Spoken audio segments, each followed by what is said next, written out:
Hello, everyone. Vincent is back, and of course, I am here to share my story about my journey out of the Watchtower Society and how I became a follower of Christ. And I'm excited to share my story with as many people as possible. Well, what are we going to talk about today? First of all, I always have to say why I haven't put out a video in a while. It's for the same reasons I told you before. With my new job, I've been working a lot of double shifts, a lot of overtime, and with construction, that would not have been possible. The body just can't handle 16 hours of that type of labor, but it's not construction, and I thoroughly enjoy my job, and it's easy to agree to overtime. So that's what's been happening right now. But I'm back with my video, and what are we going to talk about? Well, let's talk about what I promised we would talk about, and that is how I disassociated myself from the Watchtower Bible and Tract Society Corporation. Now, you notice I always like to call it a corporation because, as I've said before, it captures what the Watchtower really is. It's nothing but a religion. It's owned by corporate giants. It's owned by investors, and you can really tell that the organization over the years has had different ownership. The governing body doesn't run that religion. Uh, People from behind, they're the ones that make the adjustments because it's all based on money and membership and all of that. That's very clear that that's what is happening.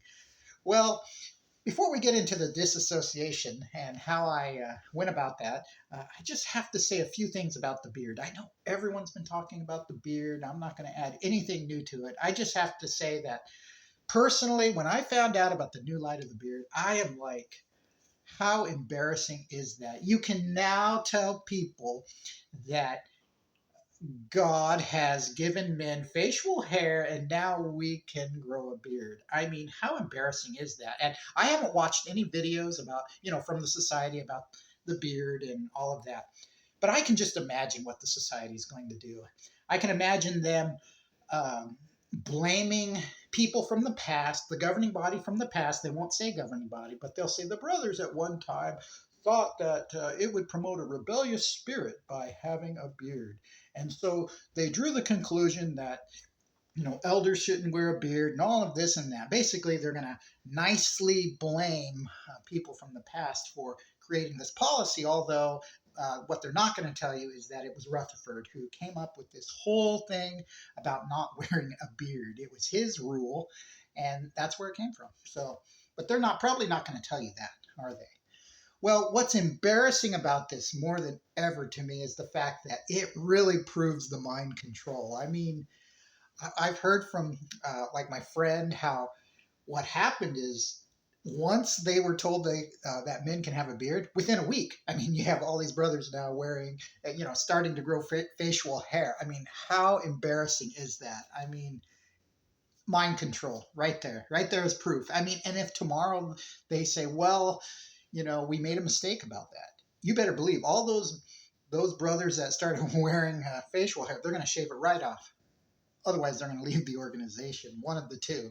I mean, mind control is just thick and it's embarrassing. And I do share my story as far as like I tell people that that I was one of Jehovah's Witnesses. If the conversation is leading that direction, I will tell people that. But I will admit it is getting more and more embarrassing to even talk about that. I mean, people look at me and they know how I talk, they know how I think, and then they look at me and think, how does a guy like you, how could you have been such a fool? I mean, how stupid were you to have remained in the Watchtower for so long and actually believed that garbage? Well, it's mind control. It truly is. We were brainwashed, especially if you were raised in it since birth. I mean, it is such a ridiculous religion. So it would have to be mind control to even believe it at all. So the beard policy is just one of those things that makes it even more embarrassing. The beard policy should have been left alone. It's like a chemical waste dump. If you just don't stir the pot, otherwise the media is going to grab hold of that. And then people are going to start dying from this chemical waste dump. Well, that's the way it is with the beard. I mean, they've stirred something up. Now everybody's talking about it, and it really is giving the society, it's putting them in a bad light. I mean, they're already in a bad light, but a worse light, putting them in darkness. And I don't think it's going to help the organization at all. Witnesses are strange. I was thinking about this the other day, how they read Watchtowers. They'll have entire meetings devoted to like new light about the generation. Now they have this new light about the beard, and remember they had new light about not turning in time, and I'm sure they'll probably have Watchtower articles, service meeting parts, something about all these things. And as a witness, you really thought that that's what the Watchtower was about, or you thought the Bible was about those things. You didn't realize that the Bible is about grace. It's about salvation. It's about Christ Jesus dying for you as a sinner. It's about how we need to have Christ within us and become one with Christ, things like that. That's what the Bible is about. It's not all this nonsense that the Watchtower has going on here. And yet we believe that's what the Bible was about. The Bible was about proving or disproving whatever the Watchtower wanted to teach. So, yeah, it's just getting more and more embarrassing to have identified myself as a Jehovah's Witness in the past. Well, I had to just say a few things. It's just been embarrassing, and yeah. What else can I say?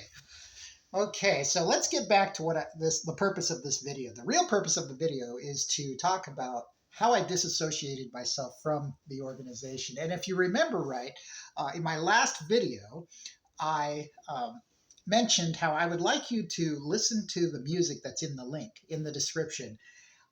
When you watch that video, you're mainly reading the lyrics. And if you don't want to watch the video, just type in the name of the song and you can read the lyrics online.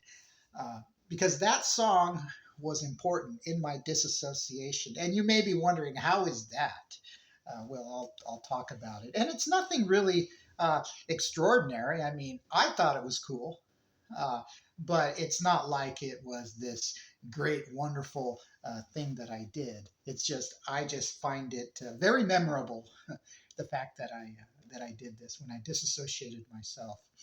So I just have to say, when I went out during this time period, the reason why, the elders came by, the elders did come by. I think it was like around the second time I was celebrating Halloween, they came by. They had already seen jack-o'-lanterns in my front yard and all of that. But when they came, it wasn't actually Halloween time. But you can assume that they seen those things, and maybe my ex, obviously, talked about these things. People would ask about me, and I'm sure word got out about all the things I was doing. Finally, I mean, it had been like 2 years or so by the time the elders came by and wanted to disfellowship me. So that was the circumstances surrounding this. Now, when I went out, another thing I wanted to say is I didn't go out with fire and fury. I know some people, if they knew me or if you know me, it would be easy to think that I went out with fire and fury, but I really didn't. I mean, some people, you know how they write a letter and it'll be full of all the details about how the Watchtower is false, everything about the generation, everything about just the entire history of Jehovah's Witnesses, the pyramids, Beth Surim, all that stuff. Now, if you did that, if you talked about those things, if you disassociated yourself and you felt the need to do that, I have no problems with that. We're all different, and you feel good about how you went out, no matter how that went down. But I had a different opinion about that. Remember I talked about how when you leave the organization, you may leave because you found this thing or that thing. Okay. It may have been only a couple of things that got the ball rolling, but eventually, you go on to JW Facts, and then the entire history of Jehovah's Witnesses explodes, and you learn all this new stuff that you never knew. Well, that's what happened to me. I learned all of these new things, but at the same time, I kept in mind that although those things were false, that is not why I left. I did not leave because of the history of Jehovah's Witnesses and the pyramidology and all of those things. No, I left because of a couple of things that just led to deeper things. really changed my view of the Watchtower Society. So when I left, my disassociation letter was very simple, very short, and I just wanted to add a little mystery to it, just in case someone was more curious and wanted to get a hold of me and talk to me about some of the deeper reasons why I left the Watchtower Society. Well, here's how it went down. And my story is not elaborate. It's very simple. So the elders one day, they knocked on my door. I did not know they were coming. There was two elders. And I opened the door and they said, we have a judicial committee meeting tomorrow at 6. Will you be attending?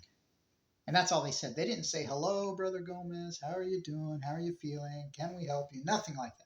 The first thing out of their mouth was about the Judicial Committee. And I looked at them and I just said, I am not interested. And I was getting ready to close the door. And then they would ask questions like, well, do you believe do you want to be one of Jehovah's Witnesses? And I'm like, no, yeah, I don't know. And that's how I worded things. I didn't want to give them clear-cut answers to anything, And then they said, well, do you believe it's God's organization? Or they may have asked the question again about, me wanting to be one of Jehovah's Witnesses. And I basically gave the same answer. I just said, no, not really. Not interested. And I closed the door. I treated them like I would, like we were treated when we went door to door. I wasn't going to talk to them, and they didn't want to hear from me anyway. So that's what I did. And as soon as I closed that door, I thought, I am not going to play their game. I mean, I'm not going to attend that judicial committee, that's for sure. But at the same time, I didn't want them to disfellowship me. I wanted to be the one to end the game. And I know some people feel differently about that. And again, you can feel differently. Some people say, I'm not going to play the game, so I'm not going to write no disassociation letter. I'm not going to go to a judicial committee. But no matter what, they disfellowship you anyway, whether you go to the meeting or not. If you write a disassociation letter or not, they're still going to disfellowship you. And with that in mind, I thought, okay, I have to act fast now. Now is my time. And I want to have the last word, is what I thought. And I realized that at that moment that the elders are not going to read a long letter, but they will read a letter that's only a couple paragraphs long. And so that's what I did. My disassociation letter, I wish I would have saved it, but I basically know what I said because it's very simple. I said that to whom it may be concerned, I said, I, Vincent Gomez, I am disassociating myself today from the Watchtower Bible and Tract Society Corporation. Again, emphasizing that corporation part. And then I mentioned how we are all victims of one of life's worst tragedies. And just briefly, I was talking about how, and that tragedy, of course, is having our lives taken away from this, from a religion. But I didn't really go into detail about that. What I said in the letter after that was, all these years I have been in a cage. And yet all these years, the key to the cage was hanging on the inside. But I was always told that the key was not the key to the cage. But then one day I thought, I'm going to try this key just for the heck of it. And when I tried the key on the cage, the door was opened and I was set free. And what was I thinking about? Well, the organization, of course, is the cage. But for me, the key was apostate websites. It was the internet at the time. I mean, we'd been told, don't go to those apostate websites. Don't read anything from the apostates. They were telling you what the key is to finding out the truth about this organization. It was right there in front of your face. All you had to do is take a look at it. I mean, anyone with an open mind, all they have to do is look at JW Facts for just a few minutes and they will no longer be the same. Even if they remain in the organization, they will not feel the same way about that organization. They will clearly see that it is nothing but a religion. So that's all I said in my disassociation letter. And then I concluded the letter. And all I did was I copy and pasted all the lyrics to that song, and I stapled it to my disassociation letter. And what that song is about, if you just read the song and you know nothing about it, it's very poetic. It's, a lot of people may not even know what the song is about, but there are key phrases in there. You know, it talks about salvation by a human chain. And then it says, sometimes we have to be weary about a miracle too good to be true. And he talks about sometimes truth is not the truth. We believe it's true, but it's really not. So what that song is about, coincidentally, uh, since it was one of my favorite groups, shortly before I disassociated, that album came out. And what that album was about, and this was the last album that this group would create before they retired. And this whole album is about a man who thought too big and he wanted to think grander things. So he got involved with religion and he became brainwashed by the entire system. And that song, and the whole album is just, it's one big story. It's a concept album. And that song called The Wreckers, which was in the link, it compares these religions to pirates. You look in the distance, you think you're going to be saved, and it's salvation in a human chain. And then they come in and then they ransack the entire thing. They destroy lives. And that's pretty much what that song is about. That's why it's called The Wreckers. So the Watchtower Society, in my mind, became the Wreckers. And for years, from the time I discovered the real truth of the organization, the main reason why I put that song in there is because every time I pass a Kingdom Hall, even to this day, I think of the chorus to that song. Now, when they read the song at that time, they're going to think that, this Vincent's crazy for doing this. And yes, they probably still think I'm crazy, but it was my way of, again, adding a little mystery as to why I left that organization. And I just wanted to leave it at that. That song became very important to me. I listen to it all the time.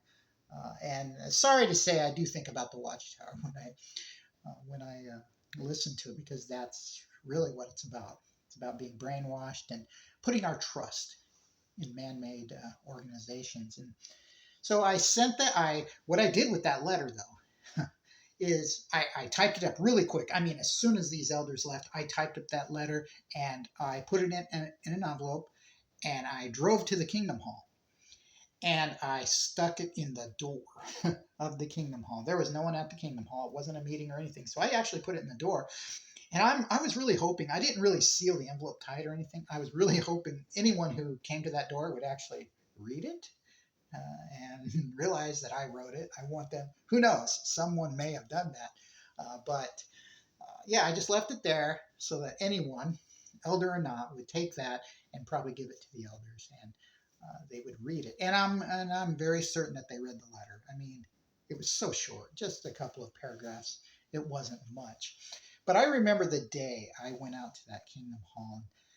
It was a very strange feeling. I put that in the door. There was no one in the parking lot. And I just stood there by my car, just thinking about all the people in there and how I felt so sorry for them. I mean, they were wasting their lives, wasting all their time, listening to these things, doing all the things that this group of men has to say in New York, and how it wasn't going to get them anywhere. How they were truly on a hamster wheel and being deceived. And it was really sad to stand there and to realize that, well, this wasn't the sad part, but it really hit me that this is the end. I will never, ever, not only will I never go into that Kingdom Hall again, but I will never have to deal with anything in connection with that Watchtower Society. I mean, when somebody's disfellowshipped or disassociated, the one thing I learned quickly is how it feels so good. It feels so good because when you disassociate yourself, you get a peace of mind. There's no one looking for you. There's no one trying to associate with you, because you don't want to associate with these people that were in the Kingdom Hall. I mean, you don't want to talk about their organization. You don't want to talk about any of that. You are so glad and you are at peace because you have been cut off from that organization. That's the best thing that can happen to you. People like to say, oh, I don't want to be cut off. No, you do want to be cut off. You want to be in your own world. You want time to meditate, think about it. You want to be free. And that's what happened. I remember after I put that letter in, I mean, I felt this way once I left the organization, but especially at this point, I felt like a real man. You're not going to tell me what to do ever again. I do what I want. Especially now as a Christian, I realize I am free. I can choose to do good or bad. And I personally, I reap the consequences. If I do bad things, I reap the consequences. If I do good things, I reap the consequences. I am free, absolutely free. I am independent. Do I know more than the governing body? Like I said in the past, yes, I do. Why? Because Christ knows more than the governing body, and Christ is the one teaching us. The governing body, they're not bright at all. I mean, look at what they teach. I mean, it's as shallow as a mud puddle. I mean, so I just felt so good. I felt like a real man. And I just began to reflect on how in the past, when I was an elder and I was taking my family to the Kingdom Hall, as I was leaving the Kingdom Hall or driving into the Kingdom Hall, I would always feel so proud. Proud of the fact that I was one of Jehovah's Witnesses, and I wanted people to see me go into this Kingdom Hall and you know begin to think about what is this religion all about. But now I was embarrassed to even leave that Kingdom Hall parking lot. I didn't want anyone to see me, but I realized too it would be the last time I would be driving out from the Kingdom Hall. So that's how it ended for me as far as being disassociated from the Watchtower Bible and Tract Society Corporation. And then from there, a lot of things happened. See, I'm kind of going back in time now. When I started, my plunge into darkness. But in my next video, I'm going to continue that story about what happened to me as I plunged into spiritual darkness, and eventually we'll get to the point where Christ finally came to me and woke me up and completely changed my life. I am a completely different person now. I don't even know that person from the past. I can never do what that guy did in the past ever again. Even if I wanted to go back and do that, I can't do it and enjoy it. You can't enjoy. That's the one thing that I learned as a follower of Christ, is that you truly are saved. And what that means is you cannot sin anymore and enjoy it. People in the world that are not followers of Christ, they sin every day. They do all these bad things, and they totally enjoy it. It's not just the temporary enjoyment of sin for them. For them, it's like the permanent enjoyment of sin. It doesn't matter. But once you're a follower of Christ, that's why the Bible says you can't sin anymore. It's because you can't sin without feeling the weight, the guilt that Christ has bestowed in you. You have this war going on within you. So I'm a completely changed individual now, and we'll talk more about that in later videos. But for now, we're going to conclude the video here, and I am so happy to have made this video. And so as far as my next video is concerned, I mentioned how we're going to talk about my plunge into spiritual darkness, but there is so many things, as I said, in the past that we're going to be getting into, and some are going to not agree with it. Some of it's going to sound kind of conspiratorial and things like that, but there were a lot of things that woke me up, or woke me up to Christ. So we'll get into those things a little bit later. But anyway, we'll stop the video here, and until the next time, please subscribe, like, share these videos with as many people as possible. And I never make money off these videos. I am simply excited to talk about Christ and how he has changed my life.